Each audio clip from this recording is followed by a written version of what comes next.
دعائے قنوت. اللهم إنا نستعينك ونستغفرك ونؤمن بك ونتوكل عليك ونثني عليك الخير ونشكرك ولا نكفرك ونخلع ونترك من يفجرك.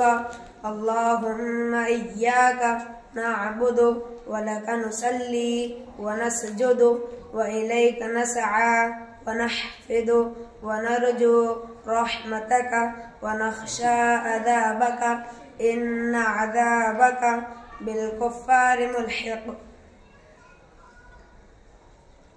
دعائے قنوت کا ترجمہ. الہی ہم تجھ سے ہی مدد چاہتے ہیں اور تجھ پر ایمان رکھتے ہیں اور بھروسہ کرتے ہیں اور تیری بہت اچھی تعریف کرتے ہیں اور تیرا شکر کرتے ہیں اور تیری ناشکری نہیں کرتے اور الگ کرتے اور چھوڑتے ہیں اس شخص کو جو تیری نافرمانی کرے. الہی ہم تیری عبادت کرتے ہیں اور تیرے ہی لیے نماز پڑھتے ہیں اور سجدہ کرتے ہیں اور تیری رحمت کے امیدوار ہیں اور تیرے عذاب سے ڈرتے ہیں. بے شک تیرا عذاب کافروں کو پہنچنے والا ہے. ماشاء اللہ.